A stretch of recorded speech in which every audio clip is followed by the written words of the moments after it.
Stirring the coffee with chopsticks using the vortex method, the only true way to optimize the taste of your coffee at the molecular level. Good morning. Welcome to the Daybreak Show. I am Sultan. We'll get started, but first, coffee, 8 o'clock coffee. Fresh ground, made in a French press. Nice. Season number 8. We are going to rock and roll. Now that is a good cup of coffee. For those of you that may have been divorced since the last time, or got papers, or are heading for divorce, or even lost a job, for the men who experienced some kind of disruption in their life, let me just alert you, since probably no one else is, you are not less of a man. These things don't make you less of a man. What defines you is the comeback, the lessons learned, the character being built, and being a better man. I've heard it said that you can let life's situations make you bitter or make you better, but the choice is yours. Be the person that gives hope to people. That's super important. One of the things that I learned in my therapy training was this: gather data, give hope. And when in doubt, gather data. Simple as that. Never let a person leave your presence without having some kind of hope. Well, cue up the shootings and all the crazy stuff going on in the next 2 months, right on time. Oh, yeah. I started saying this in 2016. Nothing is random. In the same way that it happened back then, in the same way that it happened around 2020, 2019, 2020, it's happening again now. Nothing is random. And guess who they're fucking with? You. I hope you know better this time around, but there's always a new crop of vulnerable, gullible people who buy all the bullshit that they hear on the news, all the dangers, all the threats. And who's the white knight coming to your rescue? Uncle Sam. And you bought it all, hook, line, and sinker. Good for you. Good job. Good job. Nice, obedient little dog. Let me give you a little dog treat right now. Good boy. Other than that, it's a good day. Happy Friday on the Daybreak Show. I can't believe Season 8, Episode 1. This is pretty darn cool. At every party, there's two types of people: those that want to go home and those that don't. But the trouble is, they're usually married to one another. There are reasons why I am the go-to men's coach that helps men who are in distress from a divorce or a breakup. 40 years of working with men. 40 years. Oh, actually over 40 years. My first job as a counselor was in 1982. Imagine that, 1982. It was at a hospital, a psychiatric hospital. I was working as an evening counselor. Wasn't even out of college yet, but I got hired there. I'll never forget doing that, just seeing one guy after another from 3 to 11. That was amazing. There are several reasons why I am the go-to coach for men. Number one, real life experience. I have openly shared many of my own experiences with divorce and recovering from divorce and all the upheaval of life that happens, that accompanies that. And I've got genuine insight into what men go through during these tough times, and I've helped many of you. Number two, I focus on masculinity. I emphasize the importance of reclaiming and redefining masculinity, helping men regain their sense of identity and purpose after a breakup. Stop trying to get her back and get you back. Buy yourself flowers. Be good to yourself. Once she decides it's over, all of your attempts, all of the money that you spend is absolutely wasted and useless. You need to start working on you. Number three, emotional intelligence. I teach men how to process emotions in a healthy way. Don't deny your emotions, just delay them. There's a time and a place for everything. I offer practical advice on managing grief and anger and confusion during and after a divorce. Number four, I've always taken an action-oriented approach. I encourage men to focus on self-improvement, whether it be physically, mentally, or financially, helping them rebuild their lives and thrive after a setback. Because what's one of the first things that people want to do?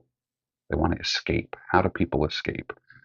Alcohol, drugs, sex, the revolving door in the bedroom. All of that is a temporary escape. That what happens when all of that is done? Your problems are still there. So I teach you to face it head on.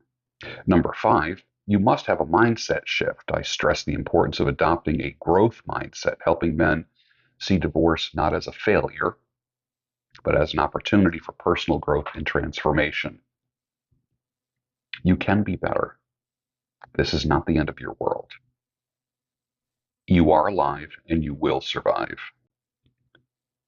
Number six, it's tailored for men. My work is tailored for men. Now, if a woman gets something from it, benefits somehow, some way, okay, cool. That's cool. The most likely female recipients of what I do are the daughters and sisters and mothers of men who've been afflicted through divorce and breakup and such. They get back a better brother, a better father, a better son. So I guess in that way, females do benefit from my work. Number seven, community building. Of course, I like to say that I have the largest gathering of builders and not destroyers on the internet. I foster a supportive online community of builders where men can share their struggles, find support, connect with others who are going through similar challenges. I offer both guidance and solidarity. Now, when I do my broadcasts, as you know, it's just to get to know you. I do not have an agenda when I go live on YouTube or Rumble or Instagram. It's just getting to know you a little bit and giving you a voice. Let's talk a little about long distance relationships. Long distance relationships are great. You've heard me say this a few times. Sometimes I say things that are kind of tongue in cheek. Other times I say things where I'm dead serious. I like to mix in humor to make, what do they say? A spoonful of sugar makes the medicine go down. Long distance relationships are great until you realize you're basically dating your phone, right? You've heard me say long distance relationships are great as long as the four of you are getting along well. You, her, the guy that she's banging, and the guy that wants to bang her that gets to do so maybe once or twice a month that she's lying to about the other two guys. Long distance relationships don't work. They don't work. Long distance relationships where your love life revolves around time zones and instead of the love and connection your heart and body desperately wants. So satisfaction is always just out of reach. Always. Long distance relationships are proof that just love isn't enough. I don't care how many times she says, I love you and I'm waiting for you. I don't care how many times she says, my future husband. It does not matter. Long distance relationships are proof that just love isn't enough without the physical connection. Skin to skin exchanging of sexual energy is the glue that keeps you together. Without that on a regular basis, the relationship won't last for long. Someone will eventually crave touch and connection, and that will always come from a coworker, a past love, or a random swipe on a dating site. You know, all those New World Order, one world government, prepper, one world currency people that you laughed at? Well, I hope you didn't burn any bridges or make fun of them too bad because you're going to be looking to them for some answers soon. Conspiracy theorists unite.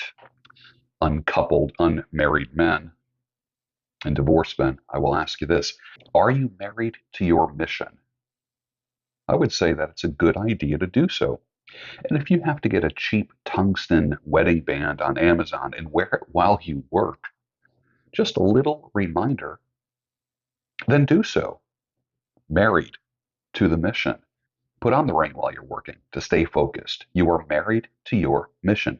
Your priority right now is to make it financially, not just make it over the finish line, but to be abundantly over the finish line.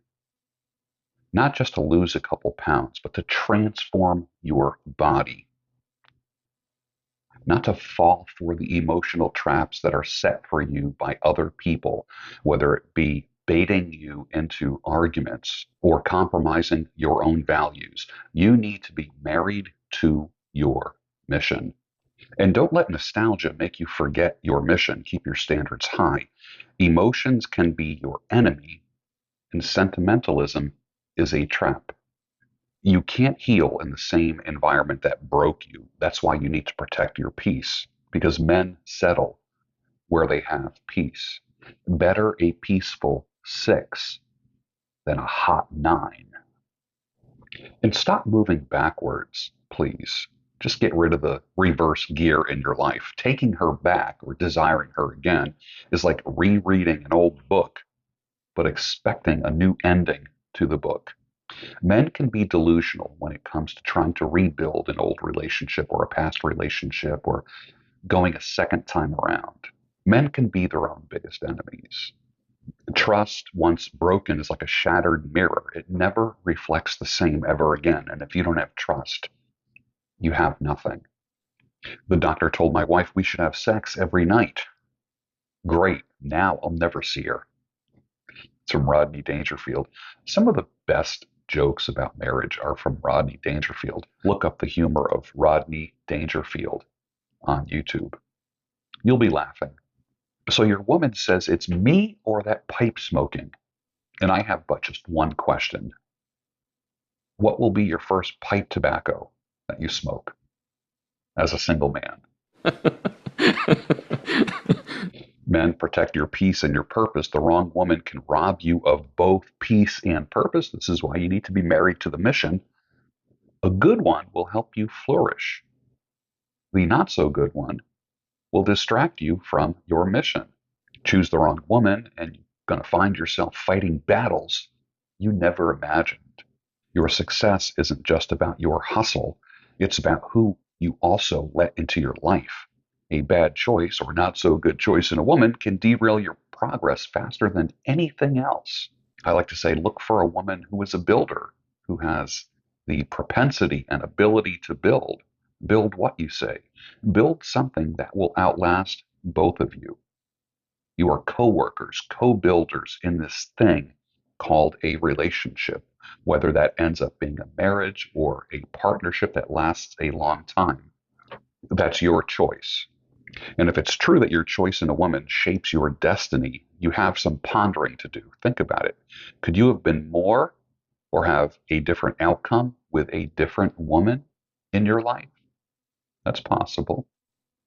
The woman you choose to stand by you at any stage of your life can make or break your life and business, your income. Choose wisely, because that misguided choice can drain your energy and your dreams. I like to think I'm still on a friendly basis with everyone I ever shared a stage with, spoke at gatherings with, and had sitting across a table from me on a podcast. This month marks 43 years of professional speaking for me. The first one was at a retreat. My first speaking engagement was at a retreat in Wilmington, Delaware in 1981. And boy, what a ride it has been. Well, you know this is Shred-tember, don't you? This is the month where if you don't get a grip on your weight and your health, it's all downhill from here, because it's going to be a slippery slope all the way through the holidays.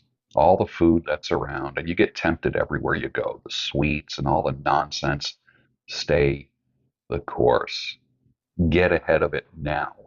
Of course, you know I'm an EDC fanatic, and I was looking at this Swiss Army knife with a blade that can be deployed with the thumb, which is kind of cool. The little Swiss Army symbol, you press it, and that unlocks the knife and lets you fold it back up again. I kind of like that as well, rather than having a little tab that you push with your thumb. But I'm looking at this thing and I'm thinking, man, if this had a clip on it, it would be the perfect EDC knife, no questions asked. I just don't want anything else at the bottom of my pockets. You know, you just put stuff in your pockets, then you got to like fish through everything. I like stuff that has a clip on it, a knife, a flashlight, that type of thing. Uh, I'm not as concerned with quick deployment as I used to be. I don't put myself in places where I need to deploy a knife fast. It's nice and it's it's kind of fun to see how fast you can deploy a knife, but I'm not that concerned about it anymore. I'm more of a utilitarian, practical EDC kind of guy. My EDC in my right pocket usually is a small flashlight, a triple A flashlight with a clip on it, a knife, a clip knife, and I have many, but I'm looking at new ones all the time. Usually a lip balm, a lens cleaning cloth for glasses, and that takes up very little space, a small little pocket container of Zen, or the new one is called ON, and that's 2 milligram. And I saw that they have a 1.5 milligram because I'm finding as I get older, the hits I get hit more with substances. I'm more sensitive to almost everything. I mean, from aspirin and Tylenol to just any like alcohol, like one drink will knock me for a loop. I just can't do it anymore, which I'm that close to quitting alcohol, and I'm not an alcoholic. But is there any upside to drinking alcohol? Just wondering. Just wondering. Even a cup of coffee. I used to put on a pot of coffee. In the morning, I would get up and put on a pot of coffee. Now, I'm happy with a cup of coffee. In the warm weather, 1 cup of coffee. In the wintertime, maybe two, just to kind of like warm up a little bit. But I find myself changing over the years and not wanting things as bold. I remember when I first started smoking cigars, I loved Maduro. I loved strong cigars. Now, if I have a cigar, it's mild, super mild. Coffee, I still like a strong cup of coffee, but I don't like a pot of it anymore. As a writer, one of the things that I noticed was when I'm typing on the laptop, 1 to 2 cups of coffee, and I can still type pretty fast with no mistakes. After 2 cups, there's a lot of errors in my typing. I kind of get ahead of myself. My fingers fumble a little more on the keyboard.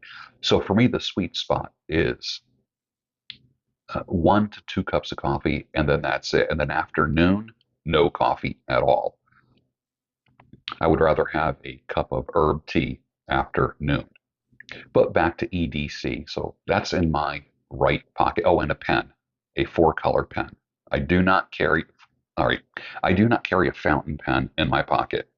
Some people think you always have a fountain pen. I don't. I have a 4-color Bic pen in my pocket, and there's a reason for that. I color code all my notes when I write notes on anything, whether it be a piece of scrap paper or in a book. So I always have the 4-color pen. I'll put a link for it down below. I did a video on this about 5 years ago, how I color code my notes, and when I write in a book, that certain colors mean certain things. And then usually my left pocket EDC is a money clip of some type, and usually like a handkerchief, bandana-ish kind of thing to either wipe up spills or wipe sweat or something like that. But of course, being the good Boy Scout that I am, there's always a knife on me, always. And there's always a chapstick, always. There's always a dental floss pick tool in my pocket somehow, some way. And I'm just always prepared. This meme never gets old. The guy on the beach proposing to a woman, saying, "Will you destroy my life?" And her reply is, "Oh my God, yes." Never gets old. Always makes me laugh. Be the man that lifts other people up, leads by example, and who never stops striving for greatness. This is the 8th year of the Daybreak Show. 8 years of faithfully doing the Daybreak Show. I'm a different man than I was 8 years ago. Literally, my body is different. 100% different. I look different. I feel different. Everything is different. I have changed. But I've never changed this. I never stopped striving for greatness. There's always a move to improve all the time. That being said, surround yourself with people who challenge you, inspire you, push you to be a better person every day. You've heard it said that you're the average of the 5 people you associate with, or the 5 YouTube channel or podcast personalities that you watch the most. Make a list or take a look at your viewing history. Who are you watching the most? That is who you will unconsciously emulate, whether you like it or not. All that being said, stop waiting for the perfect moment for anything. The best time to start becoming the man that you want to be is now, today. You're waiting till everything is perfect? Really? Guess what? You'll never start, will you? Because conditions will never be perfect. Your daily habits define your future. So, what habit will you start today? Put it down below. I'd love to hear that. What habit will you start today that is going to change your life? For instance, I get done with the Daybreak Show. I might have a second cup of coffee or wait till after I come back from the gym. I have to take the trash out. It's Friday, so the trash needs to go out to the curb. Recycling needs to go out on the curb. And then I will put on my shorts and my sneakers, and I will head to the gym for a 1 hour workout, in and out of the gym for 1 hour. Then I will come back. I will do 2 podcasts of Fire Your Boss. And then in the afternoon, I have 2 coaching clients, and then possibly table for 1 tonight. Looking forward to that. You don't need to have it all figured out, sir. Just take the next step and keep moving forward. Action and speed applied to new ideas are the beginning of a new life. Let me say that again. Action and speed applied to new ideas are the beginning of a new life. You want a new life? Learn action, learn speed. Real strength isn't just physical, it's mental. Work on your mind just as much as you work on your body. What areas of mental weakness have you had as a man? One-itis, can't get over a woman.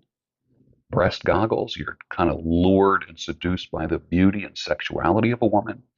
The inability to move on after a relationship ends. Simping, over complimenting people and women, projecting success disproportionately, fear of what others may think, the comparison trap. See what I'm saying? Real strength isn't just physical, it's mental. You go to the gym and work out your body, but when do you work out your mind?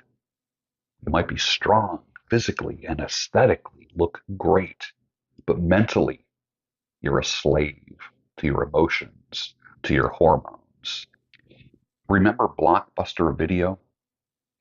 Driven by physical brick and mortar rental stores, they began struggling to compete with streaming and mailing platforms. Remember when Netflix would literally send DVDs? You'd order a DVD or 2 or 5, and they literally send you in the mail DVDs. You watch the movies, then you send them back. That's how Netflix started. Blockbuster eventually was driven to bankruptcy because they failed to adapt quickly enough. They had a nice thing going. Remember going to the video store and getting a video or 2 for the weekend?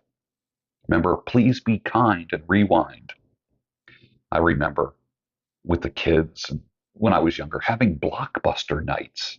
You'd go and pick up a video or 2, pick up a pizza or a cheesesteak. But the 3 words, the 3 key words in what I just said was this: they failed to adapt. Where are you failing to adapt and seeing the future in your industry or in your life. And with that, finish your coffee, and I'll see you on the next Daybreak Show, your home of sanity, clarity, and reason.